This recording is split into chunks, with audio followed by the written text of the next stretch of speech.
लक्ष्यविद भावेश गजपाल के इस online platform में आपका पुनः स्वागत करता हूं।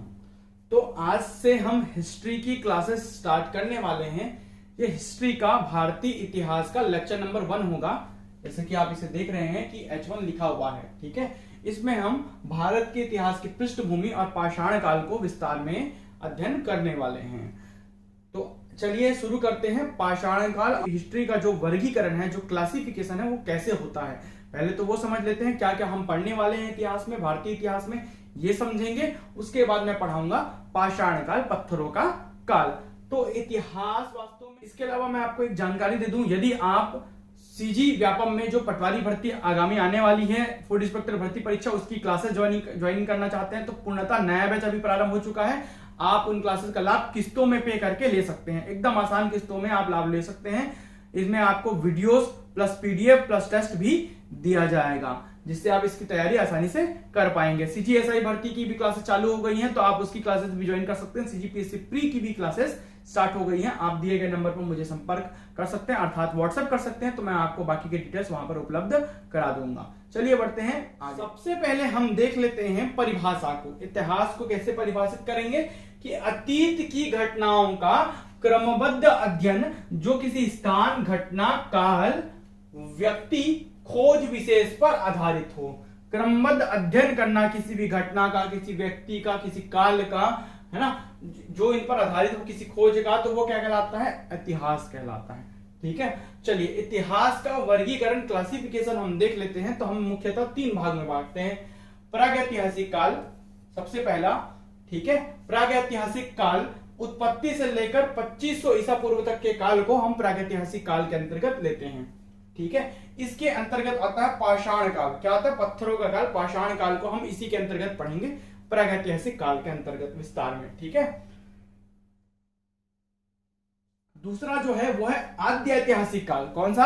आद्य ऐतिहासिक काल 2500 ईसा पूर्व से लेकर 1500 ईसा पूर्व तक। अब यीशु के जन्म को हम पहली ईस्वी लेते हैं, ठीक है। जब यीशु का जन्म हुआ तो वो पहली ईस्वी, इसके पहले को ईसा पूर्व, इसके बाद को ईस्वी ही गिना जाता है।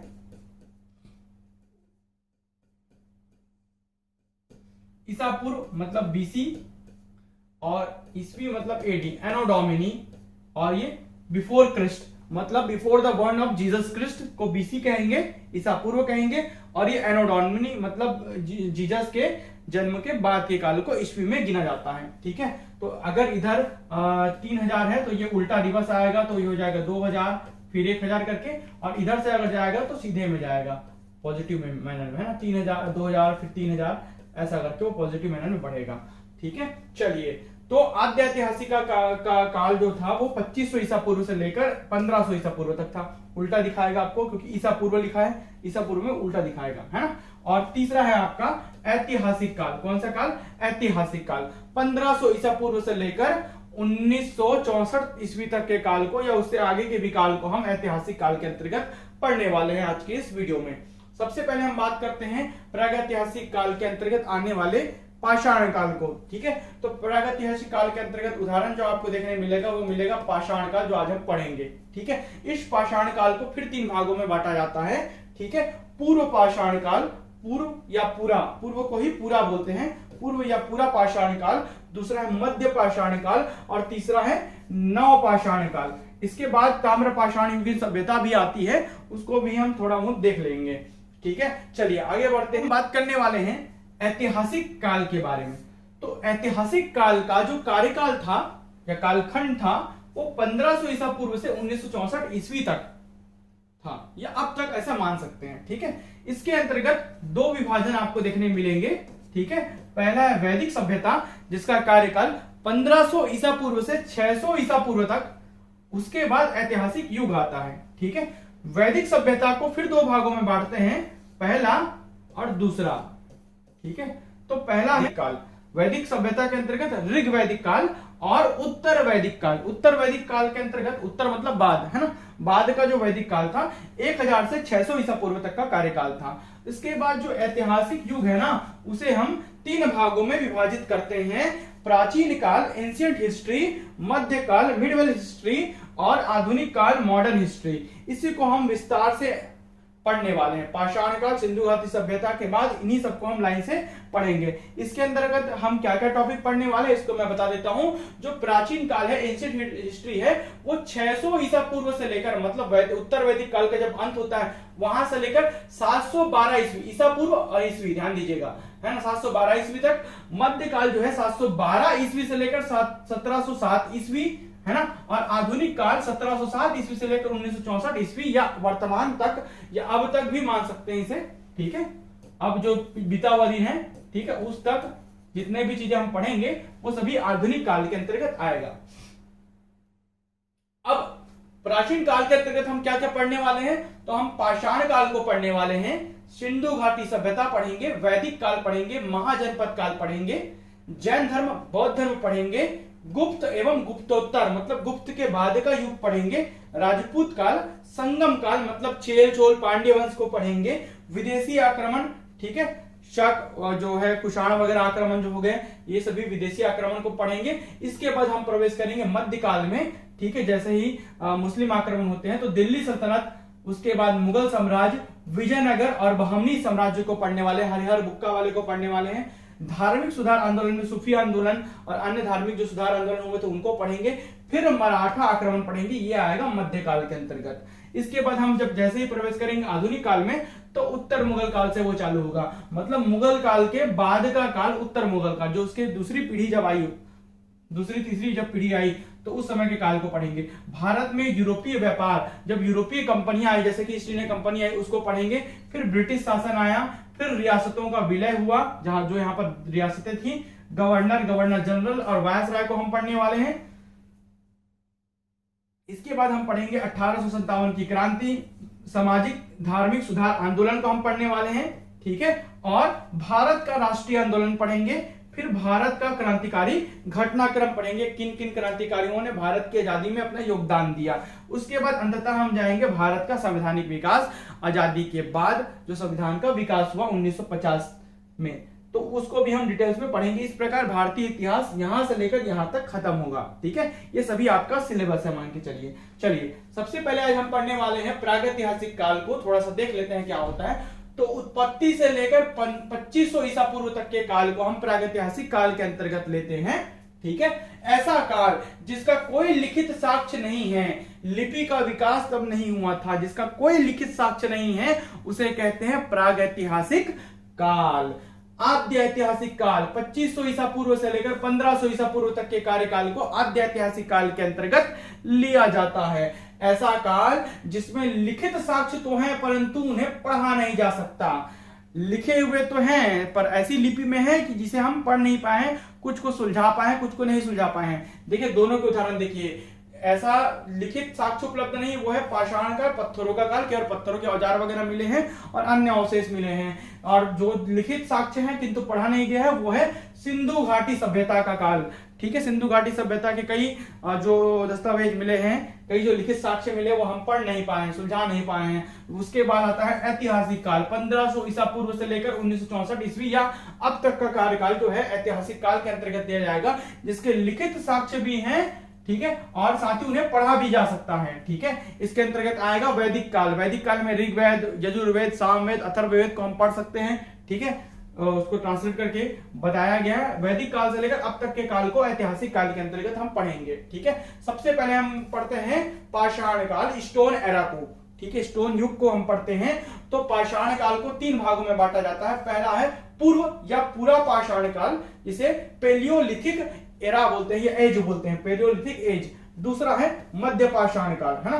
तो पहला जो पूरा पाषाण काल है, पेलियोलिथिक जो एज है, वो अज्ञात काल से 8000 ईसा पूर्व तक है। इसी के अंतर्गत आएगा, देखना यहां से लेकर यहां तक के बीच में ही आएगा, ठीक है। मध्य पाषाण काल जिसे मिजोलिथिक एज बोलते हैं, वो 8000 ईसा पूर्व से लेकर 4000 ईसा पूर्व तक के बीच में आएगा। और उसके बाद आएगा उत्तर या नवपाषाण काल, जिसे नियोलिथिक एज कहते हैं। उसका जो कालखंड है वो 4000 ईसा पूर्व से 2500 ईसा पूर्व तक आएगा। मतलब प्रागैतिहासिक के अंतर्गत ही ये तीनों पाषाण काल के अंत आते हैं, ठीक है।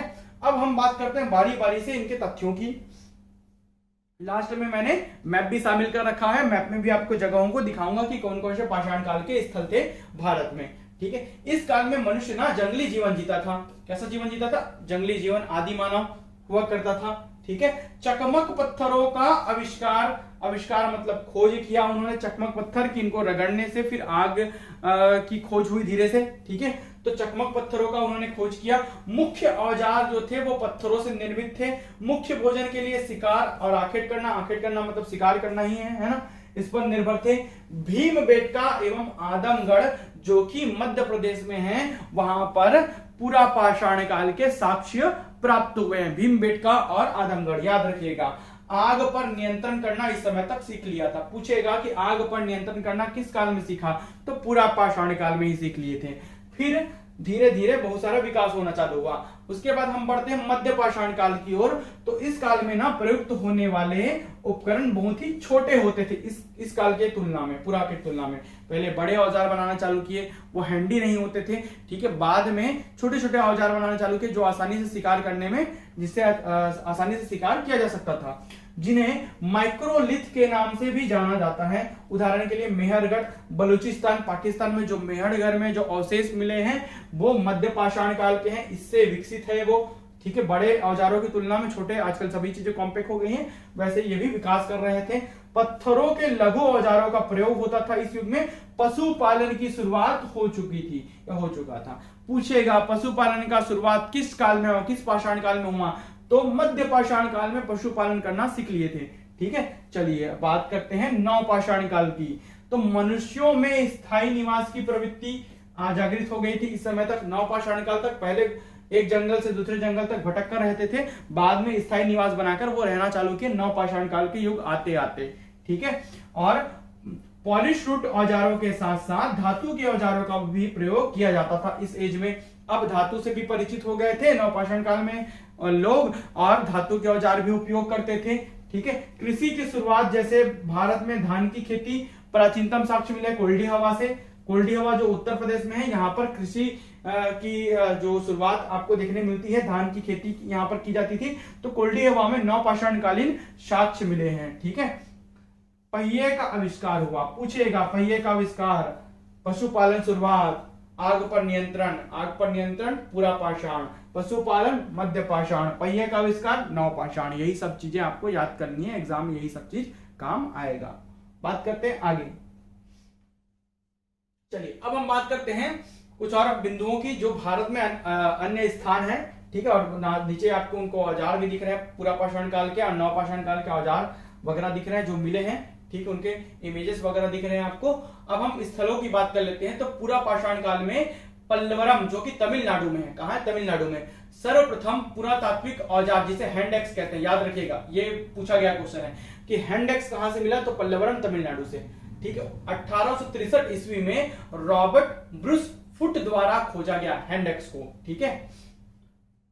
अब बात करते हैं सोहन नदी घाटी पंजाब, जहां पर सबसे पुराना हस्त कुठार लगभग 25 लाख 2.5 लाख वर्ष पुराना, कितना? 2.5 लाख वर्ष पुराना प्राप्त हुआ। कहां से हस्त कुठार कहां से प्राप्त हुआ? पंजाब से। इसके बाद लोहंदा नाला क्षेत्र, बेलन घाटी उत्तर प्रदेश, यह भी पूरा पाषाण काल से संबंधित है। यहाँ पर पशु की हड्डियों से बने मूर्ति प्राप्त हुई। ठीक है। मतलब वो तराशना सीख चुके थे उस समय तक। और उसके बाद हथनौरा मध्य प्रदेश का हथनौरा भी पूरा पाषाण काल से संबंधित है। यहाँ पर हाथी का सबसे पुराना जीवाश्म मिला है। किसका? हाथी का सबसे पुराना जीवाश्म। उस युग में हाथी हुआ करते थे, अर्थात मैमल्स के फॉर्म में, है ना। तो पूरा पाषाण काल में। अब बात करते हैं मध्य पाषाण काल मेसोलिथिक युग की। तो आदमगढ़ जो कि मध्य प्रदेश में है, प्रारंभिक आवास का संकेत मिला है। ठीक है। प्रारंभिक आवास, उसके बाद पूर्णतः आवास में रहना चालू किया नवपाषाण काल में। ठीक है। उसके बाद है सराय नहर। ठीक है। सराय नहर जो है उत्तर प्रदेश में है। युद्ध का प्रारंभिक साक्ष्य प्राप्त हुआ यहां से, युद्ध का प्रारंभिक साक्ष्य। और जैसे युद्ध में मृत्यु हो जाती थी तो सामूहिक शवाधान, शवों को दफनाना या जलाना जो भी है ना, तो उसका साक्ष्य भी यहीं से प्राप्त हुआ है, क्योंकि युद्ध में बहुत सारे लोगों की जनहानि होती थी। ठीक है। नागौर राजस्थान से प्रारंभिक पशुपालन का संकेत मिला है। पशुपालन के साक्ष्य आपके मध्य पाषाण काल के हैं, तो जाहिर सी बात है कहां से मिला? राजस्थान के नागौर से। सांभर झील निक्षेप, राजस्थान प्रारंभिक वृक्षारोपण का साक्ष्य मिला है। सांभर झील निक्षेप में वृक्षारोपण करने का साक्ष्य मिला है। क्यों? कैसे? वो कैसा इलाका है भाई? थोड़ा सा बंजर इलाका है तो वहां पर वृक्षारोपण करने की आवश्यकता पड़ी। महदहा उत्तर प्रदेश एकल एवं युग्म समाधान का प्राचीनतम साक्ष्य, मतलब जोड़ों में भी शवों को दफनाने के साक्ष्य यहां से प्राप्त हुए महदहा उत्तर प्रदेश से। बात करते हैं नवपाषाण काल या नियोलिथिक युग की। भारत में जो स्थान थे वो है मेहरगढ़, बलूचिस्तान, पाकिस्तान। ठीक है, अविभाजित भारत का हिस्सा था, अभी वर्तमान में अफगानिस्तान पाकिस्तान के अंतर्गत आता है बलूचिस्तान, है ना, मेहरगढ़। कृषि एवं कृषक बस्ती के प्राचीनतम साक्ष्य यहां से प्राप्त हुए हैं नवपाषाण कालीन, है ना, खेती करना सीखे थे नवपाषाण काल में। कोल्डी हवा उत्तर प्रदेश, धान की खेती का विश्व का सबसे प्राचीनतम जो साक्ष्य है वो कोल्डी हवा से प्राप्त हुआ है उत्तर प्रदेश से। बुर्ज होम कश्मीर और गुफकराल कश्मीर, ठीक है, बुर्ज होम और गुफकराल दोनों क्षेत्र कश्मीर के हैं। गर्त आवास, क्योंकि वहां पर ठंडा इलाका था तो गर्त में मतलब गहराई में आवास बनाकर रहने के साक्ष्य मिले हैं। मनुष्य के शव के साथ पालतू पशु को, कुत्ते को दफनाए जाने का भी साक्ष्य आपका नवपाषाण कालीन जो है वो कश्मीर से मिला है।